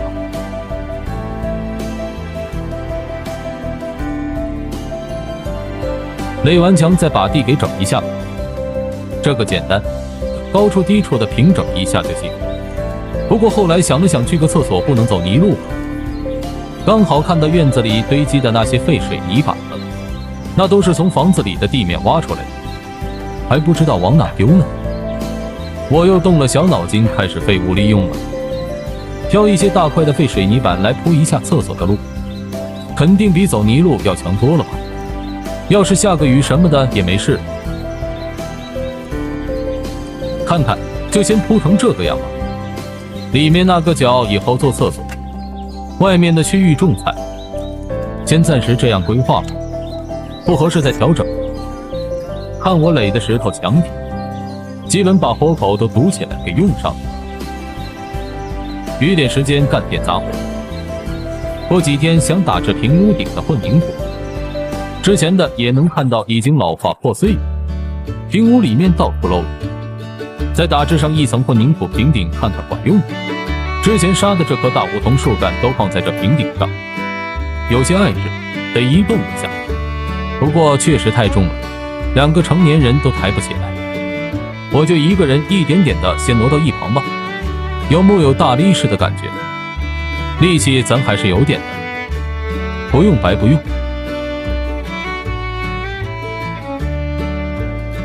木料都下好了好多天了，一直拖拉着也没做那窗户，主要是因为挺对做木工活挺上头的，干这玩意咱又不会，太伤脑筋了。木工活的技术含量太高，很多时候一点都不能出错，一直得小心翼翼的。我好不容易凑齐的这些烂木头，如果错一个步骤就可能废了一块木料，我可能就没有合适的木料来补充了。首先做榫卯要先精确划线，定好榫卯的大小尺寸，还有拼接定位什么的都要想周全。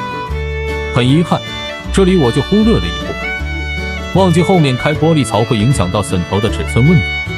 榫头的2面尺寸受开槽影响应该是不一样的，我当时忘记开槽的事了，榫头就做成2面一样，没留下小口。这个错误是我在后面开槽的时候才发现做错了。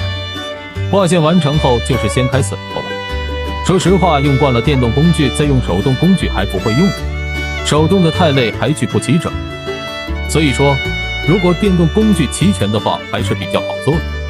可惜我的工具都是借的，就不齐全，用手头上仅有的工具做木工活，是不是更能显示出我的水平？当然我也没啥水平，因为我是新手学徒，这扇窗才是我的第2个木工作品。以后有机会我得多做点木工活锻炼锻炼。2扇窗6根横梁12个榫头，做完后再开8毫米的玻璃槽，这是镶玻璃的必须步骤。然后再给4根竖梁做铆，也叫榫眼榫槽。开榫眼太麻烦了，为了省劲，先用电钻钻2个口，钻头我用的是10毫米的，因为是手钻外加用脚踩的木料，因此钻的孔感觉都是歪的，我只能用凿子再去一点点的修整，挺花时间的。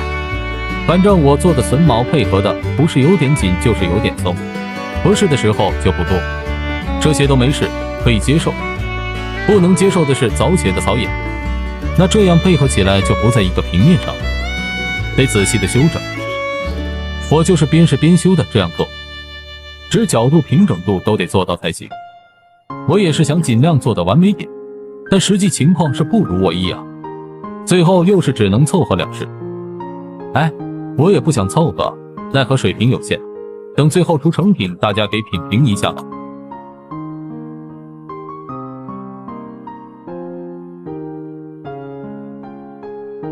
就是到了这里给竖梁开槽这一步，我才发现之前的那个错误，横梁的榫头是没法更改的，我只能在竖梁上做文章。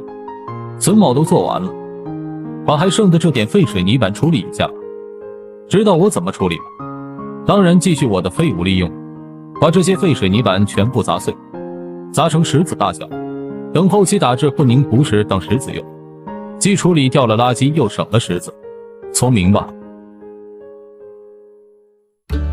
昨天把窗户的榫卯都做好了，今天来可以直接拼接固定了。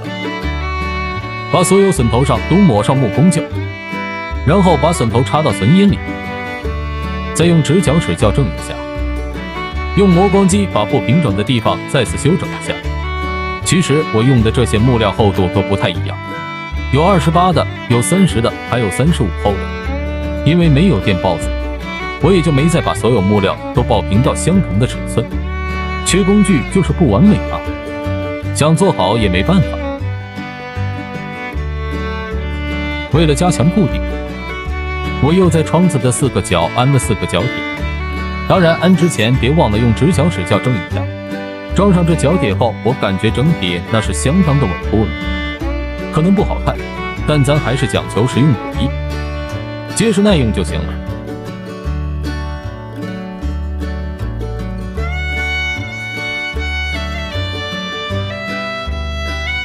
最后再用原子灰打一遍腻住，不用全抹，就是抹那些缝隙孔洞坑洼的地方，毕竟都是二手料，不修补是不行的。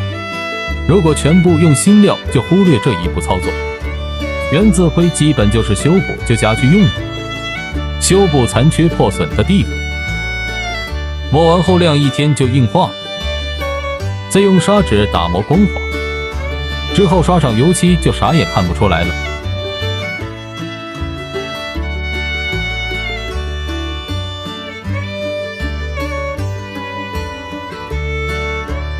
让窗户的木工胶和原子灰先晾着，我就继续赶工把这堆废水泥板敲出来，一点都不能浪费。这以后可都是当石子用，尽量要敲得小一点。看看，在我手上基本没有废纸。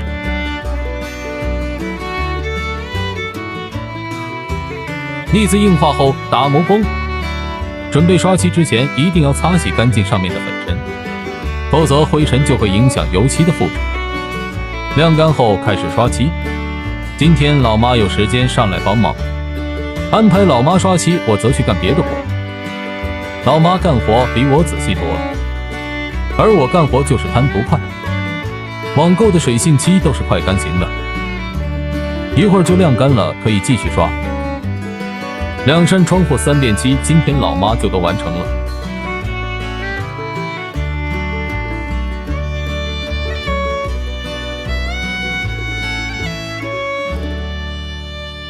而我则去拆旧窗户，老式的窗户只有中间那一小扇能开关，其他都是固定的。我是感觉采光通风都不好，必须换掉。拆除旧窗过程我忘记录像，反正也是挺麻烦的。窗框我照旧继续保留使用，之前窗框打磨过的，擦洗干净后晾干刷漆。窗框刷漆可以不用3遍，厚厚的刷2遍，我觉得就可以了。从这角度看，我之前嵌的外墙缝是不是挺好看？有点新房子的感觉了。当然，确实跟新房也没多大区别。我这可是从只剩4堵墙一点点的改造起来的。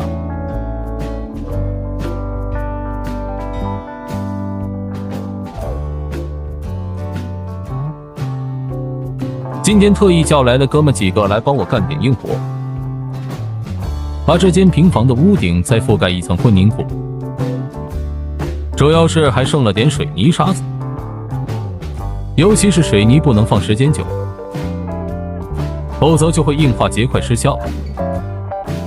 这间平房屋顶漏雨很厉害，我也忍它好久，今天干脆再把屋顶打着一层混凝土，顺便把那些余料给用。这个屋顶大约有14个平方，我估摸着4袋水泥20来袋沙子就够了，石子就用我砸碎的那些废水泥块替代就行，混合按照1:2:2的比例进去。哥们几个都是年轻力壮，我预定计划是今天一定要全部完工，小工多，进度确实挺快，供我一个匠人绰绰有余。老妈时不时的也来客串一下匠人，因为之前我已经打制过屋内地面和地下室地面，所以已经积累了点经验了，效率有所提高。而且我感觉打制的比之前的2次要好得多。可惜的是，大家伙都忽略了一个事情，没往混凝土里面添加钢筋。因为都不懂这事，所以就没一个想到加钢筋。后期不知道会不会开裂漏水，没办法，以后再看情况吧。来看看刚打完混凝土的效果吧。反正我感觉比之前打的地面要好得多。晾了有2个小时后，硬化的能上人随意踩没事了，就开始抹第2遍水泥浆。水泥沙子比例是1:1的，沙子是筛过的细沙，我抹的厚度大约是5个米左右，也就是薄薄的上一层光面。这个从视频上很容易就能看出来，不抹这层光面是绝对不行的，不抹肯定会漏水的。等这层稍微硬化点后，大约就是抹一下水泥浆不沾腻板的程度，垫上木板，从里往外用腻板再均匀的抹压一遍，这一遍才真正的把水泥浆的光面度抹压出来，这样整体就光滑得多了，而且还能防止开裂。看看是不是比第1遍好多了。当然我的水平有限，还不完美。最后我过了1天，底部漆都干透了。今天开始刷面漆，因为墙壁是水泥灰地面，我就选了湖蓝色，让它形成了一个鲜明的对比。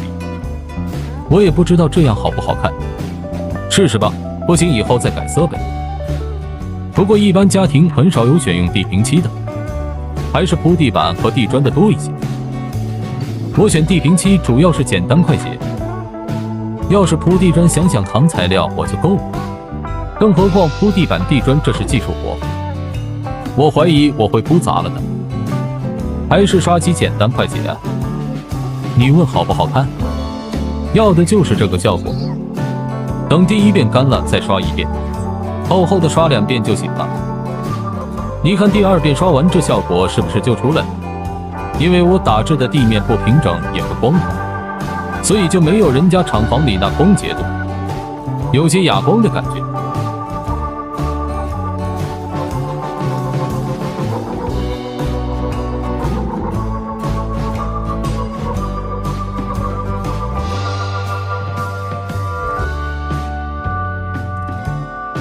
感觉怎么样？好不好看？那就这样吧。等面漆晾干，我把这段坍塌的石头墙垒一下吧。这里原先是个入口，里面是块地，就在家门口种点菜什么的，一个很好的菜园子。从这也能到平屋顶上去，以后这个平屋顶还是有很大的开发空间的。这个我以后再去琢磨吧。这里全是一些大石头，有2块我是直接搬不动的。这里坍塌有10来年了吧。这次我觉得我垒的是很稳固了，以后会经常出入这里，还是越稳固越好啊。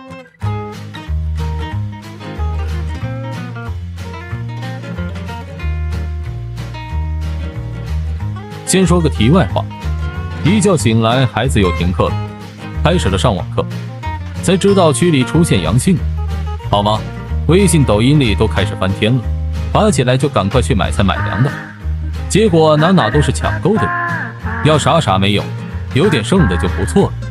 哎，疫情风控引起的恐慌心理，什么也涨价，什么也没有，菜肉蛋米面都不管多钱了，买吧。结果不出所料，中午有些地方就开始封锁了，等明天农村城市就又全部封控。看来我的老宅改造大业要准备停工些年了。另外这几天降温也挺厉害的，估计也快上冻了。我们这村里都是房东要关停所有自来水的，所以我打算准备今年施工暂停了，等明年开春暖和点了再继续我的改造大业。还有些许视频慢慢发完为止吧。言归正传，地平漆面漆干透之后，要在上面再刷一层罩漆的，就是视频里看到的那种白浆一样的东西，它是起到保护面漆的作用。罩漆我是刷了2遍，之前刷面漆的时候混能把漆都蹭到墙面上一些，我琢磨一下就干脆再刷个墙裙，就跟踢脚线一样，刷了100来高就行。这个地方的施工我是先用透明胶粘贴了一圈墙面，然后再用刷子大咧咧的刷了一遍，这样做会显得稍微整齐一些的。底库漆没有了我没刷，就是只刷了1遍面漆和罩漆的。雨点漆再把这个地窖出入口盖板也刷一下，颜色一致了，显得不突兀，好看一些。其实地平漆完工后，室内也改造的差不多了，剩下的是装潢方面的事情了。说实话，装潢方面我还得多听取些建议，朋友们有啥好的建议可以跟我说一下，当然一定要低成本哦，毕竟我的原则就是最低成本打造一套舒适小院。因全区疫情封锁，就在家发存货视频吧。院门口的这个大桐树疙瘩，我忍了它1个夏天了，都把门口的这面石头墙都给撑塌了，不处理它不足以平民愤，先把这一段实验给拆了，后期都得重新再垒一下。不拆验这个大树疙瘩也挖不出来，拆了这里才看出这棵大梧桐树有多 MB， 也就半米的土层，下面都是砂石层，就是那种一层一层的跟树叶一样的叶岩。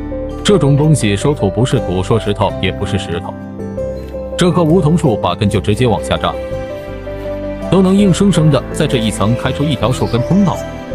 由于这个树根实在太大，上面留的有些多了，还是再锯一节去吧。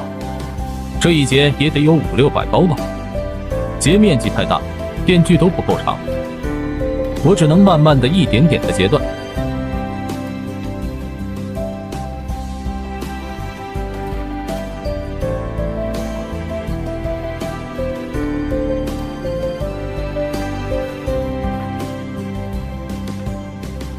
大冷的天都热出汗来，看视频里人家锯得很容易，自己上手就不是那么回事了，老费事了。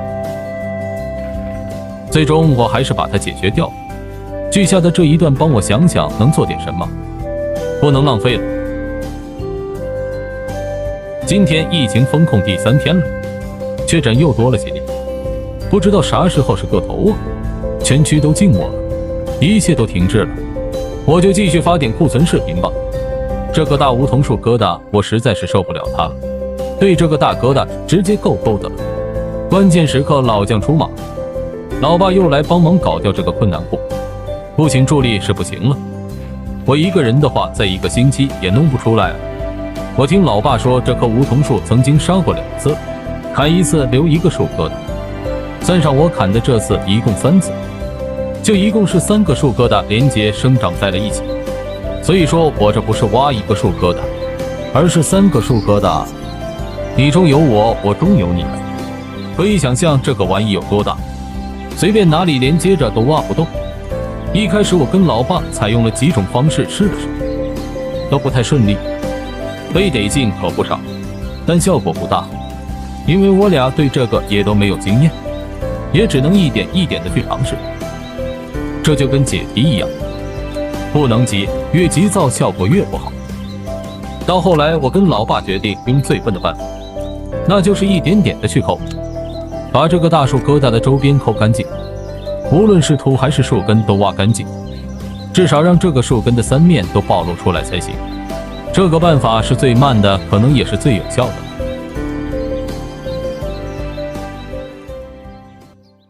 这个时候就是各种工具齐上阵，用这个，用那个的，最后哪个好用用哪个。当然最后还是多亏了这个电链锯，没有这玩意，我和老爸在2天也挖不出来。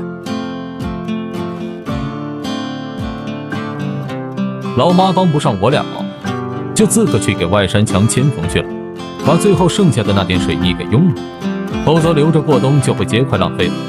看看我和老爸用蚂蚁啃大象的方式挖的，感觉快看到胜利的曙光了。旁边还掺和着1吨不知名的藤状植物，盘根错节的，长得也不小。另外再来看看一点点地下的树根碎渣，这可是2个树根的量啊！又发现1根很粗的树根，长在这个角度还不好下手切割，我只能拿凿子一点点的去凿，然后结合着手链锯去锯割。老爸就负责清理里面的土石，发现其他根系就一根根的切断。就这样，我俩一点一点的把主根周边全部清理干净。老爸看到有活动的迹象，最后直接用撬棍撬下来，砸下来的时候还把我的大门框给碰了个碰，幸好没伤着我的100年大门啊，否则够我心疼的了。看了看这玩意，得600-700斤重，这么大的家伙怎么移动？这个还是等老姜把那棵藤条弄下来再定。这棵藤条也长得很壮，他俩都成半生植物了。不解决了，大的小的都弄不出来了。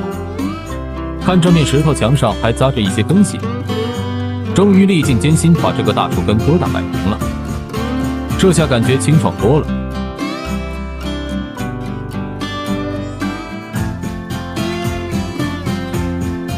老将出马1个顶2，还是老爸有办法。我发觉我的物理学都白学了，滚轮加杠杆的完美利用，3个人把这600-700斤重的大树疙瘩就给挪到位了。行了，先放在院子的一边晾着吧，等以后我看看这玩意能做点啥，也不能白白的瞎了它这体型啊。朋友们有好的建议吗？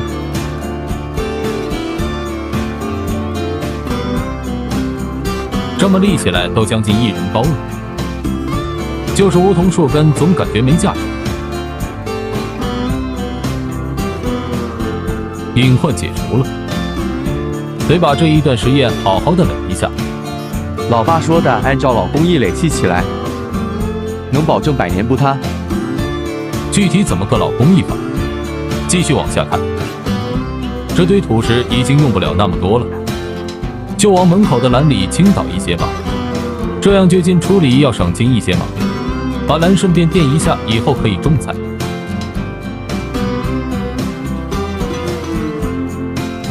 还得留下些垫脚下，要不够不着垒墙。这一段因为直冲着院门口，所以得垒得齐整一点，结实一点。我把所有能找到的大石块都搬了，用大石块垒墙，快捷齐整结实。垒的时候要尽量做到每一层的石块在一个水平上，这样做1是美观，2是方便上一层的错缝排列。所谓的错缝排列，就是上层石块压下层的缝隙，其实就跟垒砖墙一样的道理。1块石头压下面2块石头，林字形排列，互相牵制，绝对结实牢固。中间再来看一下老妈的工作，她用剩下的水泥把外山墙的缝隙牵一下，一些大的缝隙都提前得用黄泥加碎石块填堵了。注意，这里很关键，我院脚堆的这些碎石块终于有用武之地了。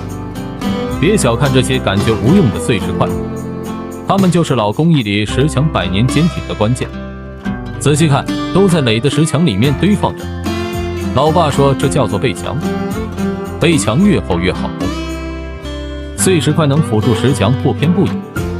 看看垒的怎么样，反正比之前的是要好很多。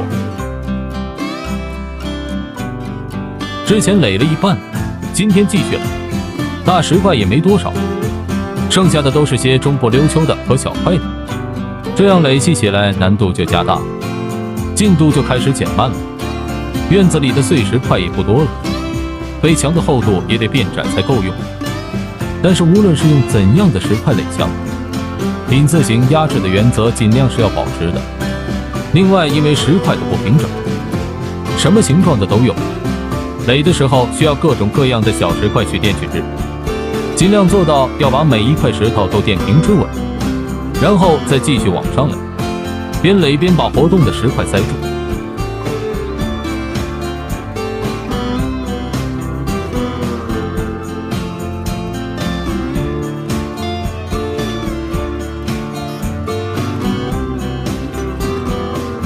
另外，这里还说一点，原则上垒叶是要掉线的，因为我是在原来的基础上垒起来，加上长度也就才2米，我也就没再掉线，全是靠眼去看垒的平不平齐不齐的。其实我是边垒边从旁边顺着原先的墙体看，这个也要注意，不能蒙着头给垒斜了。从这个角度看，很明显能分出老墙或新墙的区别。才垒的这新墙绝对是比之前的要齐整得多。虽然从没干过这活，但是咱上手还是比较快的。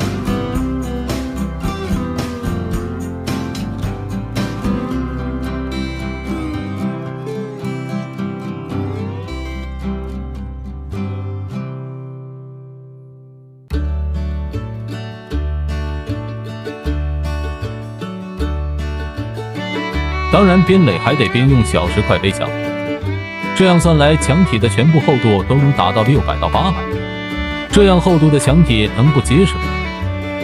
想象一下，如果里面不用小石块背墙的话，就只能用土去填埋，泥土是松软的，有坍塌的可能，所以这墙坚持100年不塌应该没有问题。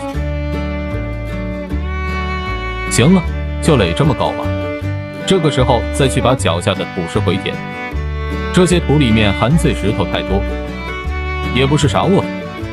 我就纳闷，这棵梧桐树是怎么在这土里长得那么壮，真是强悍的生命力。一半的土，一半的碎石障，照样能供养一棵大树的生长啊。最后照就整体来看一下我垒的石墙吧。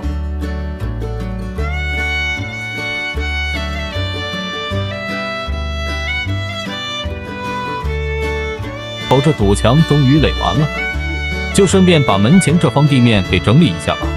地方不大，也就不到2个平方，原打算是铺点石头就行了。后来在路边废墟里捡来了5块大理石地板砖，刚好就铺在这里了。不够的地方再铺石头。当时捡的时候，我看这几块地砖也还结实，顺便就给带上来了。我也没想到铺在这里还挺合适的。这个地方我垫的要稍微高一些，主要是为了下雨不存水。地砖下面是用的泥土打底，铺底和缝隙我也不打算用水泥砂浆，主要为了更好的渗水。4块砖在中间拼了个田字形，剩下1块就铺在了进门踩的地方，周边一圈就用各种石头块填补起来。因为之前的院子我铺了一半石板块，所以再铺这个还是轻车熟路的，就这么点的地方也不用拉线。我大约用水平尺量了一下就行了，坚定好中间的周边就容易多了。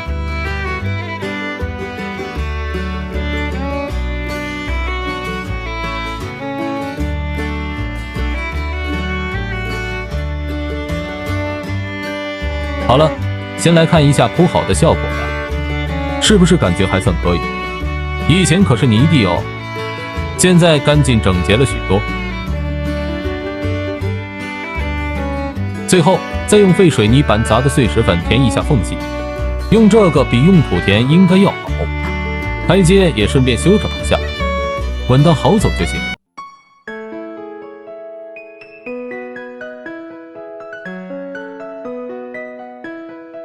好了，至此门前这一块终于完工了，看看现在是不是都想不起原先啥样。地面、石砚都是结实且齐整的，这下让强迫症感觉舒服多了。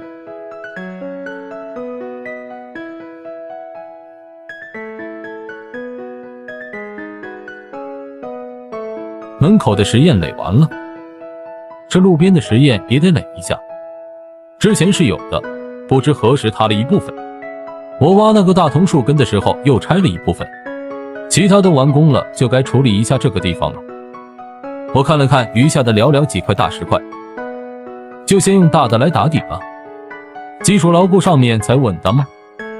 而且大石块往高处搬也搬不动，这一小段实验也不太好垒，因为是在斜坡上从高往下垒的，很多石头都得去垫平才行，呈阶梯状往下延伸。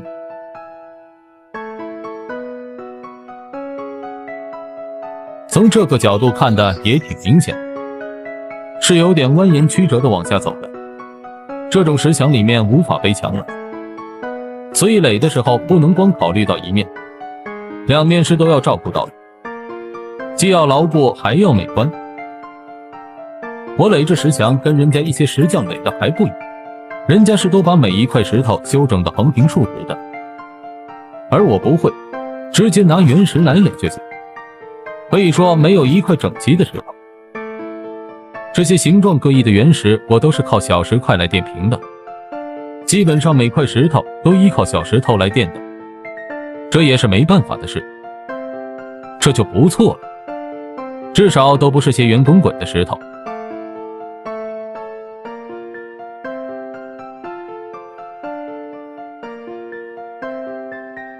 来看看拼凑的作品吧。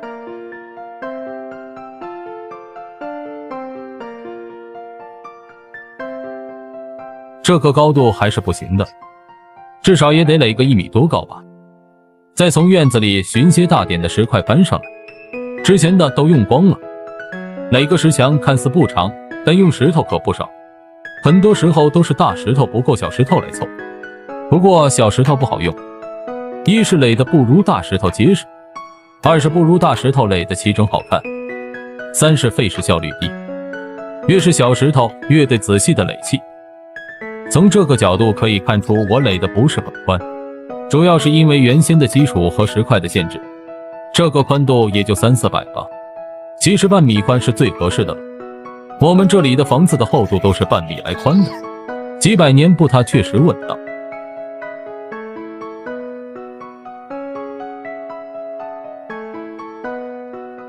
又加高了2层，先会再继续吧，主要是再去找些石头。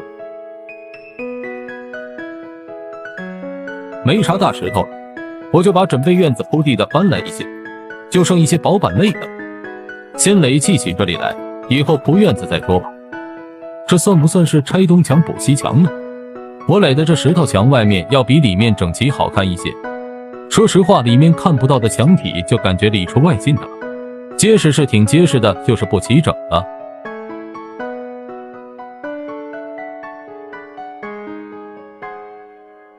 行了，我觉得这个高度就差不多了，主要是也没啥石头了，剩下些碎石头再垒点坡度造型，有点坡度也好看一些。下面的也用碎石块稍微的垒一下，感觉也没啥用处，就是摆点坡度造型好看。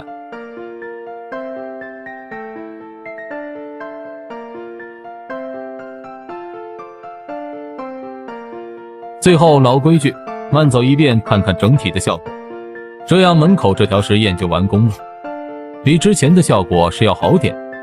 没啥规整的石块，也就只能垒成这样，连小碎石头我都给用上了。你们看看我垒的实验怎么样？